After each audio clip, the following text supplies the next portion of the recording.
We're kicking off with Ricochet, and after he finished up his time with WWE, it was quickly speculated that he'd be heading to AEW, and now we have an update on his future. According to Fightful Select's Sean Ross Sapp, Ricochet has signed a multi-year deal with AEW, and while details are under wraps, sources have said he's traveling to London for All In. The inaugural WWE Speed Champion is planned for the show, but his nature of his involvement is unknown at this time, but fans can expect him to make an impact very soon. Ricochet's deal with AEW was reportedly facilitated by an agent and marks a significant shift from WWE to AEW, and he will be joining a stacked roster with other high-flying talent. How do you think Ricochet's arrival will impact AEW, and what potential matches would you like to see? What do you think he'll do in his debut at All In? Let us know down in the comments.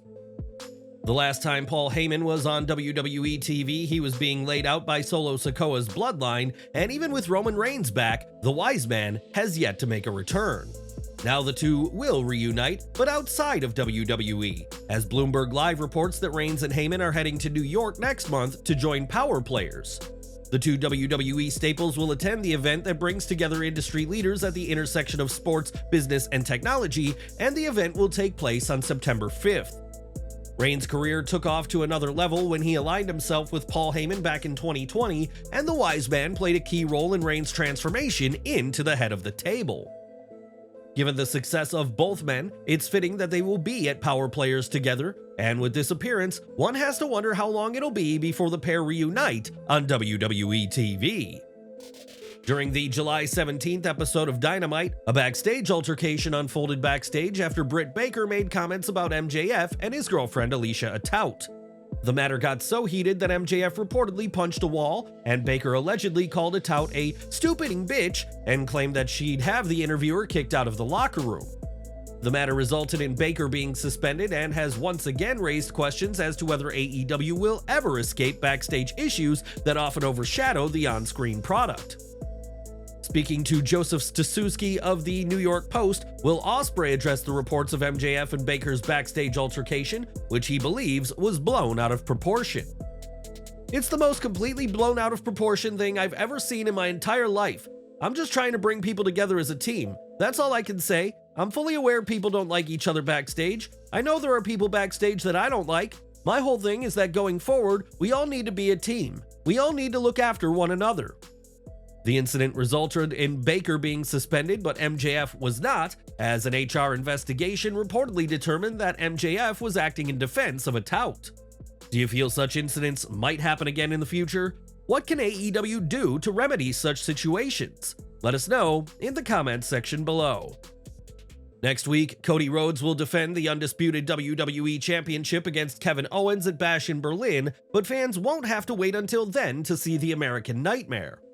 While Rhodes is the top babyface in WWE today, that's not the way Grayson Waller sees things, as he tweeted that he can't wait for fans to realize Rhodes has always been the bad guy.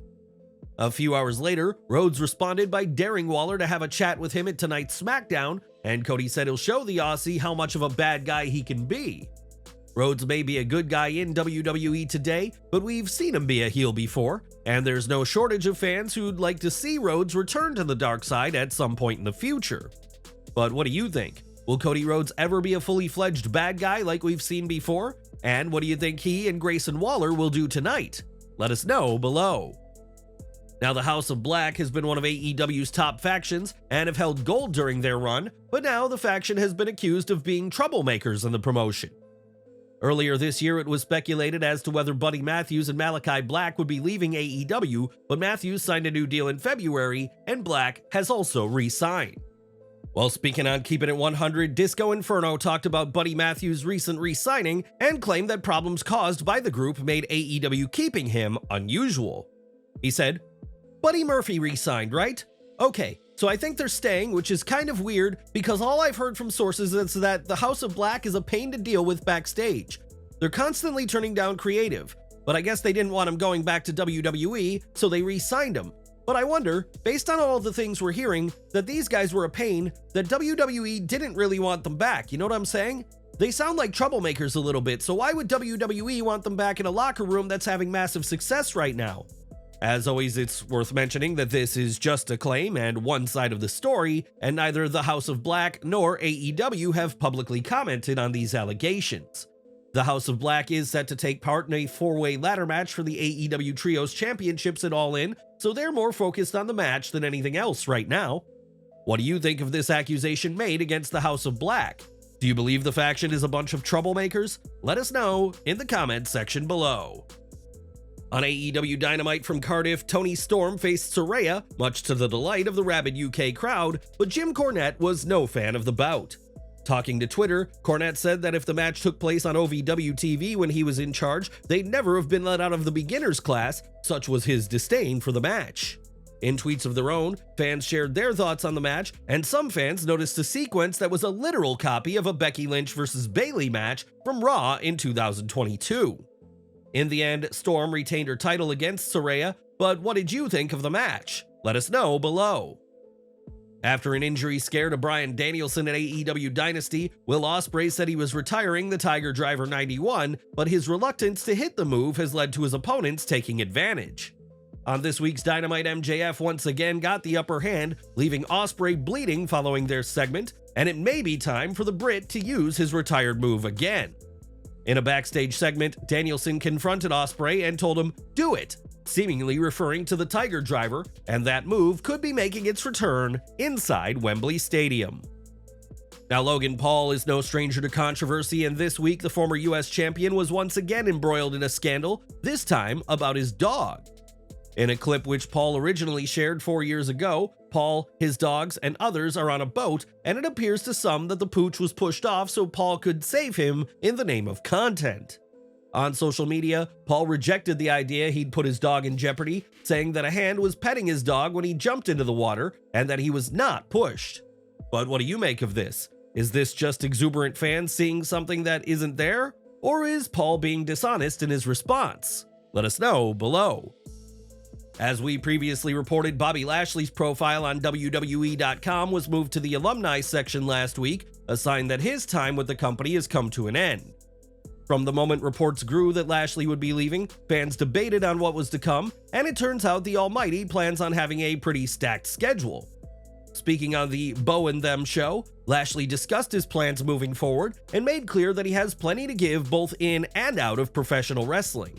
He said, "I'm doing it all. You only live once. I have a lot of gas left in the tank. I'm in great shape. I feel good. I'm motivated. I'm rested. Wrestling, yes. Boxing, yes. MMA, yes. Acting, yes. Everything, yes. I have a lot of different things going on right now. My nonprofit, working with kids. I love doing that and working with kids. I want to give back. I do a lot of real estate. I've been linking with some real estate professionals in Texas to bring some of my properties here and doing work here.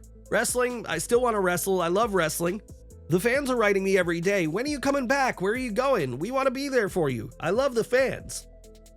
Lashley is certainly not going to take things easy now that he's out of WWE, and it was reported by Wrestle purists that Lashley is heading to AEW, but will make pit stops in Bloodsport and Japan. What do you think about Bobby Lashley's plans for a multifaceted career post-WWE? How do you see him balancing all these various roles in and out of the ring? Do you think AEW will be where we next see Lashley, or will his biggest impact outside WWE happen in another promotion? Let us know your thoughts down below. Since turning heel in Cardiff in September 2022, Dominik Mysterio has become one of WWE's most loathsome figures, which in turn has made him a top heel in the company. On Busted Open Radio this week, Rey Mysterio shared his pride in Dominik despite their on-screen differences, and shared his belief that his son would surpass him one day. "I've always known deep down inside my heart that my son was going to be bigger than his father. I didn't know in what way, but I just knew that he was going to do things that I wasn't able to do, and he was going to take it to the next level." Rey highlighted how Dominik's progression is part of a generational shift, with each generation striving to elevate the legacy of the one that came before it. He added, "That's what generations are about, taking it to the next level. He's doing it, and he's surprising all of us, his family, his peers, the fans." Dominik has certainly been on a journey in WWE, from fresh-faced kid cheering his dad on to being whipped by his old man at WrestleMania 39 in their home state of California.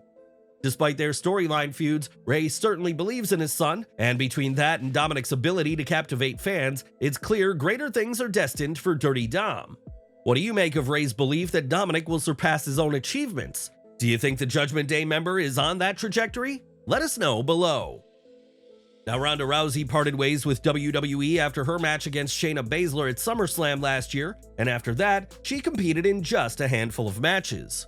On a recent edition of the Insight podcast, Rousey said her full-time in-ring career is over due to prioritizing her family, but there's another reason why she's not eager to wrestle full-time again. Sitting down with the Pretty Intense podcast, Rousey reflected on her history of neurological issues thanks to her UFC career, which has made her cut back on her wrestling. She said, "I miss rolling, which is like sparring on the ground. I miss grappling, which is sparring without hitting each other. But with my history of neurological injuries, I can't take hits to the head anymore or endure impacts beyond what's necessary. So I can't really do it for fun. Neurological injuries accumulate over time, and it's not something you recover from, they just build up." Rousey has never been quiet about her history of neurological issues, and on the Never Before Told podcast, recalled hiding her history of concussions so that she could compete. Rousey has said that she would consider a WWE return under Triple H's regime, but if she does, it won't be full-time, as the former champion is well aware of the damage her body has taken. But what would a return to WWE look like for Ronda Rousey? Well, during a Reddit AMA she took part in, the baddest woman on the planet shared she had a certain opponent in mind. When asked if there was any female wrestler she never got the chance to face but wants to, Rousey named Rhea Ripley, saying she's amazing and she hopes the two will face one day. As one of WWE's top women, it's almost guaranteed that a Rousey-Ripley match would have to happen in a WWE ring, and Rousey will need to reach a deal with the promotion first.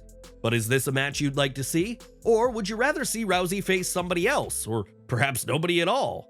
Give your thoughts in the comments section. Since his return to WWE, CM Punk has been featured prominently on TV, even in spite of his triceps injury, but fans will soon get to see Punk get in the action out of the ring.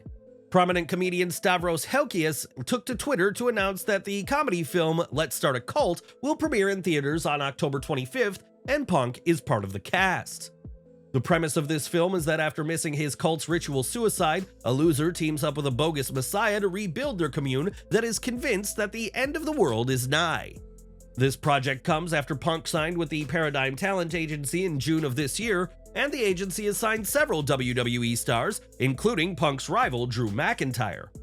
We don't know exactly what role Punk will have in the film, but this is just the latest major project for the WWE star, who has appeared in Heels and Girl on the Third Floor. What's your view on CM Punk being part of this dark comedy? Do you believe he'll do well in the movie? Sound off in the comments section below. With AEW All In London set to take place this weekend, Tony Khan recently sat down with the media to discuss the show and a variety of topics ahead of AEW's biggest annual event. When asked about Bryan Danielson's impact in AEW, Khan called Bryan's 3 years crucial to AEW and his career, and called Danielson one of his favorite wrestlers. Danielson's hard work has earned him the respect of his peers and Khan himself, who added that fans see this time with the American Dragon as a bonus given his previous retirement. That retirement came along due to a history of neck issues, but Bryan also has a long history of concussions from throughout his wrestling career, something he concealed from WWE. When he signed, Danielson didn't reveal to WWE his susceptibility to concussions, and they, along with his neck issues, would keep him sidelined for years. Although concussions are currently not an issue, Bryan's neck is a different story, as he has been open about his physical condition heading into All In this weekend. Danielson has said he'll likely need neck surgery by the end of this year, and in an interview with Bleacher Report, made it clear just how bad condition his neck is in. He said, "My neck is trashed, but other than that I feel good. One of the things that I'm good at is experiencing pain and it not necessarily affecting me much. It doesn't really affect my mental space. The only thing that it does kind of affect is my parenting, because our son is 4 and wild. He loves jumping on my back and jumping on my neck, and I'm like, stop!" Danielson said he feels invincible when wrestling despite the looming neck surgery, and while his neck affects his training, it doesn't diminish his confidence in the ring. Danielson will face Swerve Strickland at Wembley Stadium with his career on the line and Strickland's AEW World title up for grabs in a match with the biggest stakes we've seen in AEW. Despite not currently being under an AEW contract, the betting odds for All In favor Danielson to walk away with the title and keep his career strong, if not his neck. It remains to be seen what Danielson does next, as his list of injuries demonstrate all he's endured in the ring, and even with his ongoing issue, he remains one of AEW's toughest stars. The next caller asked about Ricky Starks and his status with the company, as the former World Tag Team Champion hasn't been seen in months on TV. Khan confirmed that Starks is still under contract with AEW and is a well-respected wrestler, and said that Starks will be making his return to TV soon. That's an interesting claim by Khan, as it was reported on Wrestling Observer Radio earlier this month that AEW didn't want to invest in Starks, as many believe he's set to leave for WWE. Stephanie Chase asked about this week's Dynamite, which took place in Cardiff, Wales, and why the show wasn't aired live in the UK and was delayed on Triller. Khan explained that due to his agreement with Warner Bros. Discovery, it's not legally possible to air the show live in the UK before it airs on TBS or TNT. He mentioned that he would like to simulcast the show, but time differences make it challenging, resulting in a late start in the UK. The next call was about potential returns at All In, and Khan revealed that Orange Cassidy will be the first to enter the ring for the Casino Gauntlet match. Khan hyped up the unpredictable nature of the match, saying it could go on indefinitely if stars continuously enter the fray for as long as the match lasts. Khan praised the Casino Gauntlet as one of the best new match formats introduced to pro wrestling recently, and discussed possibly hosting the match in his hometown. All In will be a huge show this weekend, and Tony Khan has a lot to live up to after last year's event, and time will tell if the AEW roster can rise to the occasion once more. If you've watched Darby Allin, you'll know that he isn't afraid to take risks and has endured some incredibly painful landings and dangerous spots throughout his career. From being slammed onto jagged ring steps, crashing through glass panes, to getting hit with thumbtacks while suspended above the ring, it seems there's nothing Allin will say no to. With that in mind, Allen's most painful experience came outside of AEW, as when speaking to Metro UK, he recalled suffering a concussion in 2017 during an indie show. The show had no protective pads outside the ring, resulting in Allen's dive to the outside, seeing him land headfirst on concrete, but he was still able to finish the match. He recalled, "When I got a really bad concussion in 2017, I think that's the most pain because it's so mental. I would rather break anything than have your brain be messed up. I was wrestling on an independent show in 2017 and they had no pads around the ring at all. And I do this dive and my head just smashes in the concrete and I start convulsing on the ground for probably 4 seconds and then I finish the match. The finish of the match is a top rope powerbomb. My head is killing me and I go to the hospital and they're getting bleeding from the brain. So I had to be put under and stuff like that, and it was gnarly. Man, that was insane." The fact that Allen can remember anything from the match is remarkable, as hits to the head like that can have a serious impact on memory and a bunch of other mental faculties. Despite this scare, Allen continues to risk it all in matches, and speaking recently to Dallas Morning News, he said he's already planning to jump off things at All In Texas 2025. Do you believe Darby Allin should tone down his dangerous spot for his own sake? Let us know in the comments section below. In 2017, Mauro Ranallo parted ways with WWE, and while this came after reports of bullying from JBL, he said in a statement at the time that his exit wasn't to do with the Hall of Famer. In 2021, Ranallo would make a one-off return to wrestling to call the main event of Rebellion, which saw Impact World Champion Rich Swann versus AEW World Champ Kenny Omega. Now, after a 3-year hiatus, Ranallo will don the headset once more, as on the Insight podcast, Scott D'Amore confirmed Mauro as the voice of Maple Leaf Pro Wrestling. Ranallo will call the action for the promotion's upcoming shows on October 19th and 20th, and tickets are set to go on sale for the shows this coming Monday. Mauro is highly respected by those in the industry and fans can look forward to hearing plenty from him later this month as part of Maple Leaf Pro. Are you excited for Ranallo's return to wrestling? Will you be checking out Maple Leaf Pro when shows begin taking place this October? Let us know down below. And we're ending with this year's Women's Royal Rumble, as Jordynne Grace shocked the world by competing in the match, giving fans a precursor of the NXT TNA crossover that is still ongoing. On the Insight podcast, Scott D'Amore recalled that booking Grace for the Rumble was one of his last acts with TNA, and that he and Triple H worked out the deal together. D'Amore said that Triple H let him know that the deal was finalized just before Scott left for Chris Jericho's cruise, adding that working with the game was so freaking cool. When asked about possibly joining WWE or AEW now that he's out of TNA, D'Amore said to never say never. And what do you think D'Amore will do next? Let us know below.